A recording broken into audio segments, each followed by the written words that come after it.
Kourtney Kardashian and her husband Travis Barker finally welcomed their baby son Rocky on the latest episode of The Kardashians. The lengthy segment, the longest of the episode, gave fans a behind-the-scenes glimpse of Kourtney's lengthy labor, which was stretched out over nearly 4 days.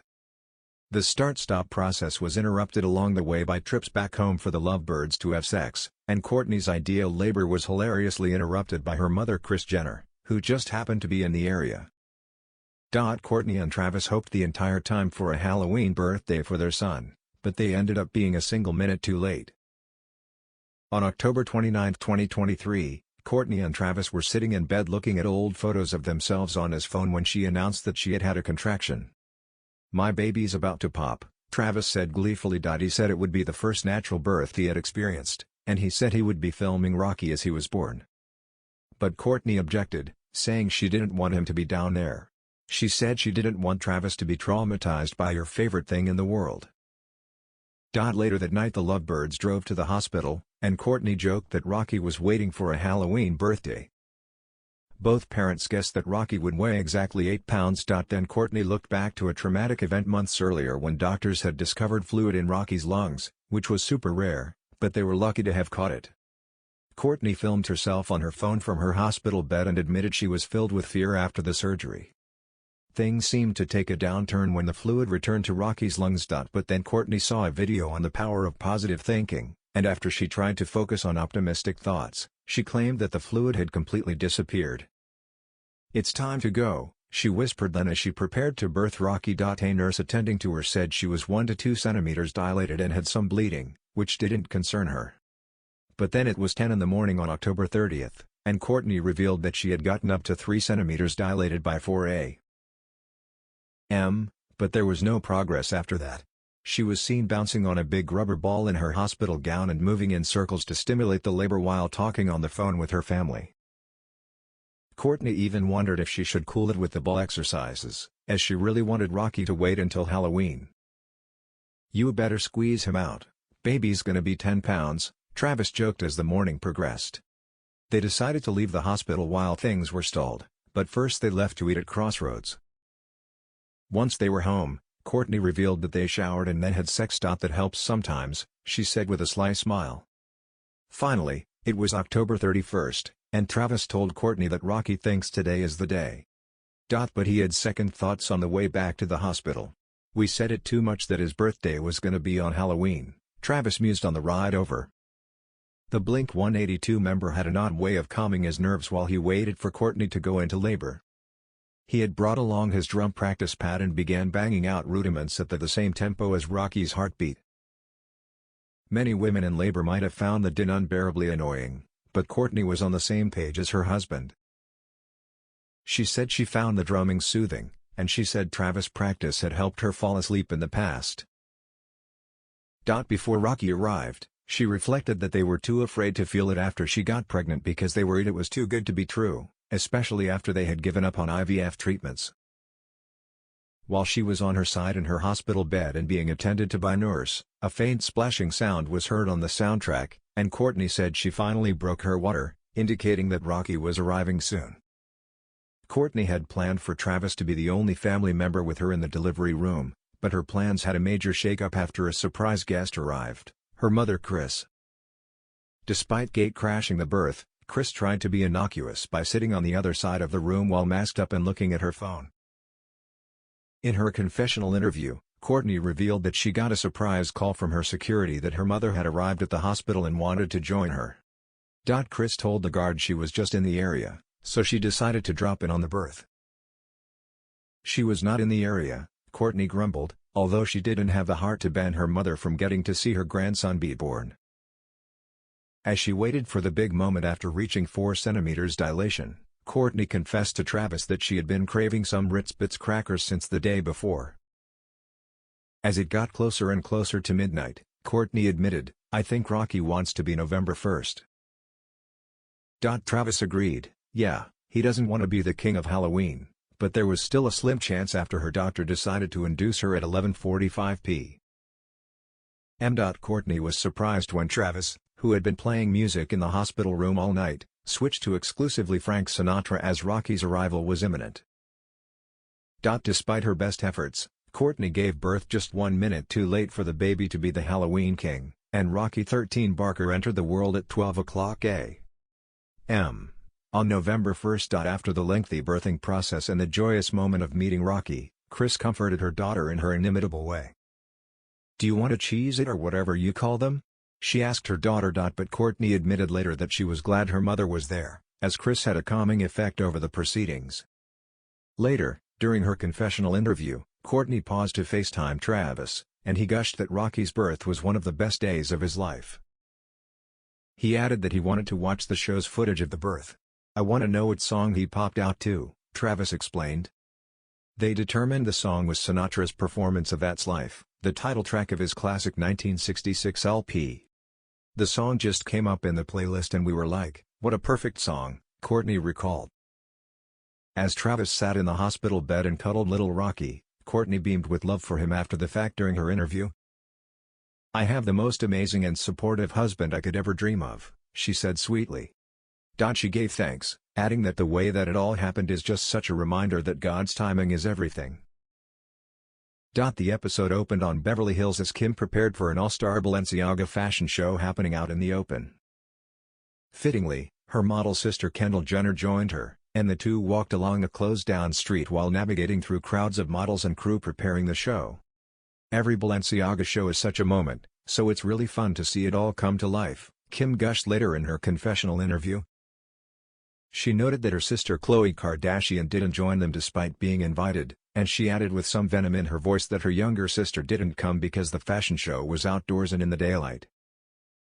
Kim then explained that she thinks Khloe may be suffering from agoraphobia, though it's not clear if she thought it might be a clinical case, or just that her sister is turning into a homebody. "I get it, but it's time to break out of it," she added with audible annoyance. Kim noted that she is officially a brand ambassador for Balenciaga, even though people had assumed she was long before that after she began wearing numerous outfits from the Spanish fashion house.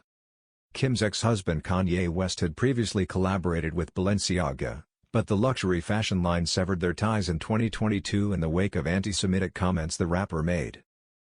Kim also noted that she was getting ready to pitch a new comedy film, which she will presumably star in, so she was branching out and even busier than usual. While she was at the fashion show, it cuts away to reveal other stars walking with the models, including Brigitte Nielsen and Cardi B. After her time at the Balenciaga show, Kendall was seen driving over to her younger sister Kylie Jenner's house. Kendall brought along an adorably fluffy puppy, which they wanted to introduce to their mother Kris Jenner's dog Bridget. Bridget, like the puppy, appeared to be a poodle mix, and Kylie and Kendall admitted they had always wanted to style Bridget like a traditional poodle with most of her hair trimmed short and accented with longer puffs. "Hair grows, why not at least try?" Kendall said. Kylie worried that their mother might be furious if she suddenly discovered her dog had gotten a drastic haircut, though Kendall thought their reality show might help them out of a jam. "Because the cameras are on, I don't think she'll get that mad," Kendall added. "I think I'm good at pranks." Kylie later said in a confessional, though she sounded unsure of herself and trailed off. The two made their way over to Kris' home and snuck in before calling out for Bridget. The dog cautiously turned a corner and started to walk toward them, but Kendall and Kylie were disappointed to see that she had recently had a haircut, so her hair was too short for their intended cut. They ran into another obstacle when Kris' boyfriend Corey Gamble appeared and looked confused about why they were in the house unannounced. Then they met in the kitchen to fess up. "We came over here to steal Bridget. And the groomer's waiting at my house to cut her like a poodle," Kylie admitted haltingly to Kris, who seemed more surprised than angry. "How can you not prank me? It's so easy," Kris added in confessional. "What the F is wrong with you guys?" But Kylie vowed that they would think of a more substantial prank later. As they were leaving with the puppy, Kylie let out a high-pitched squeak that confused Kris, and she had to explain that it was a hiccup.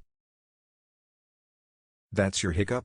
Kris responded, as she had apparently never heard the unusual mouse-like squeal, and Kendall admitted that she sounded the same when she hiccuped. The sisters left their mom's house and headed back to Kylie's abode to unwind, but the conversation took a darker, more emotional turn as the cosmetics mogul made a major confession. Kylie, who was wearing a chic dark blue denim jacket and matching jeans, noted that it's hard to spend time with her sisters because they're so busy. "Well, that was a failure," she said as Kendall agreed that they were the worst prankers. But, I love hanging out with you. Kylie said. But then she confessed that it was a miracle that she still had any confidence left and that she could look in a mirror and think that I'm pretty. Kylie complained to her sister about how people had been making fun of her online after she stepped out in the City of Lights for Paris Fashion Week. She said a photo had gone around of herself after she decided not to wear a lot of makeup. Kylie said that if she wore a lot of makeup, people would say she was wearing too much makeup, but if she went in the opposite direction, people would also criticize her on social media.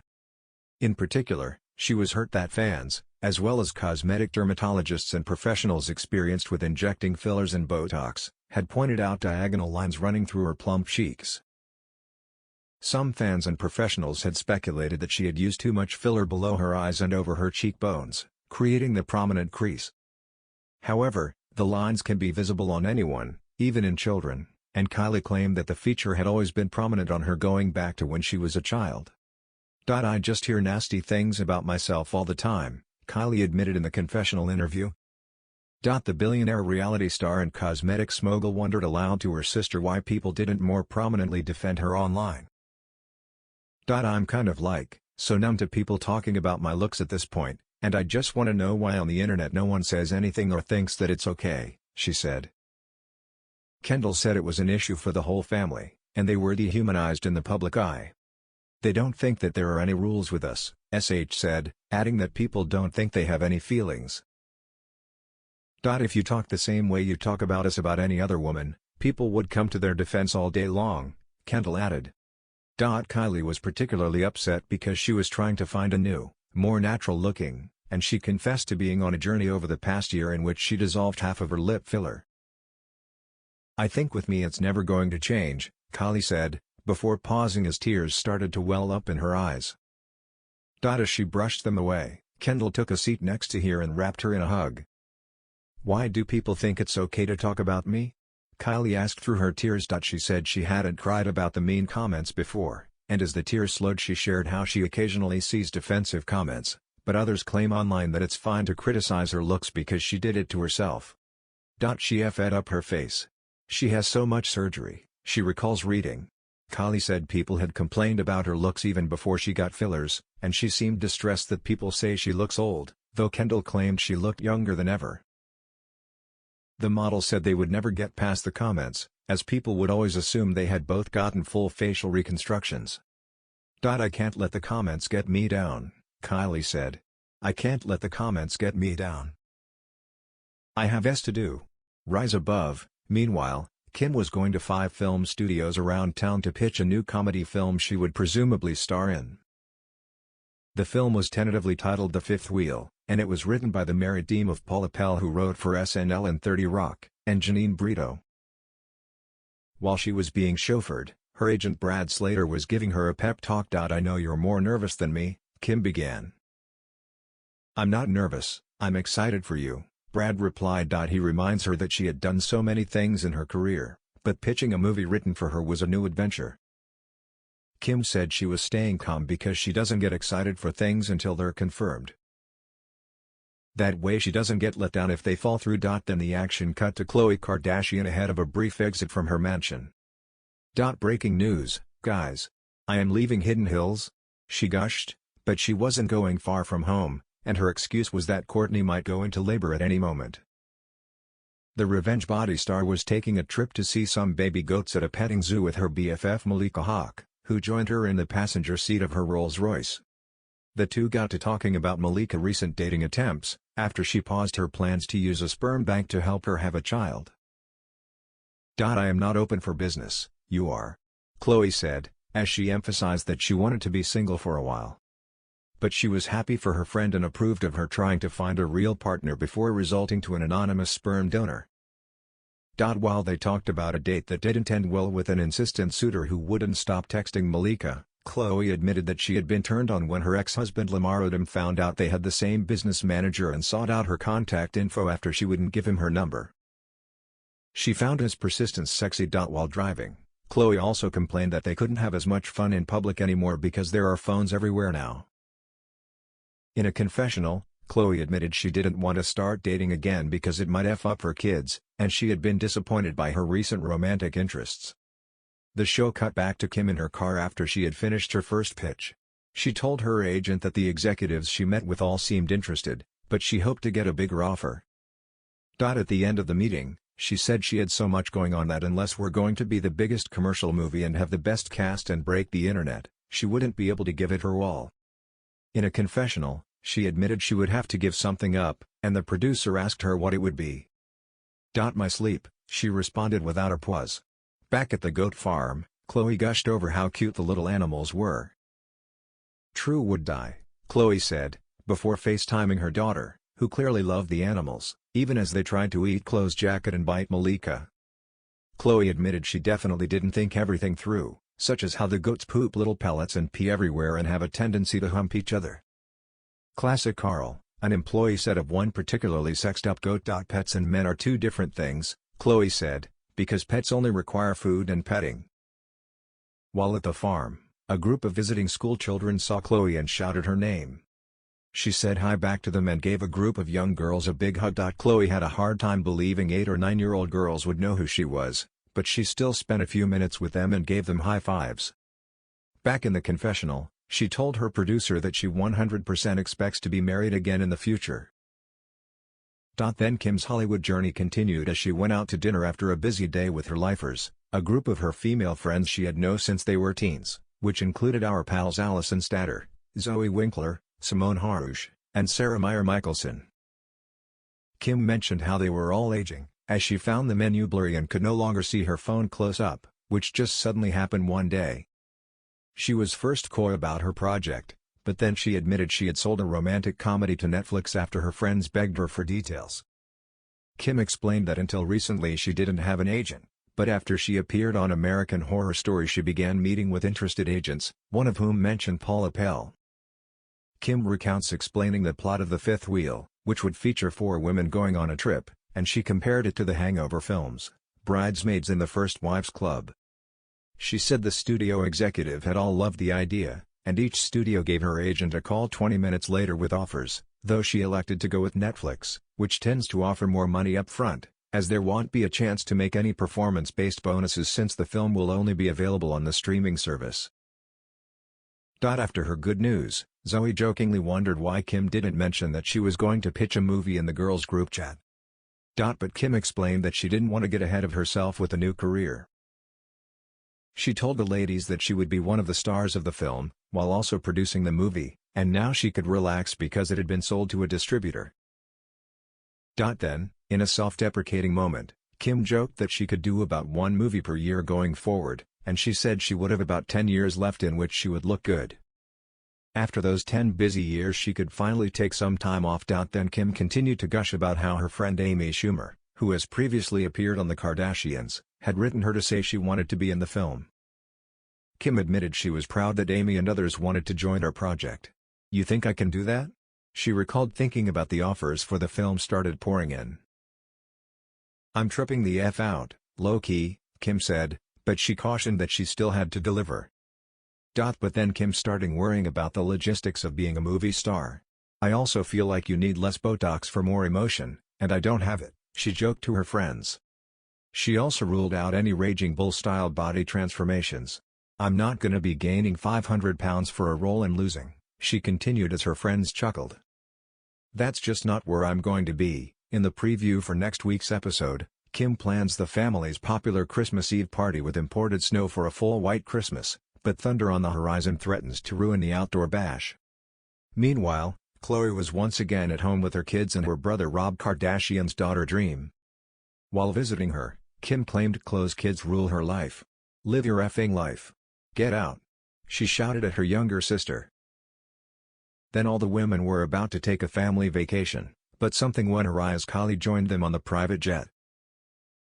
"I just have a really bad feeling," Kylie confessed, before getting off the plane with no explanation. The very last moment of the episode was a humorous gag in which one of Khloe's confessional interviews was interrupted by a spider descending in front of her. Luckily, a crew member apprehended it and saved her, but not before they poked fun at her frightened expression with a freeze frame.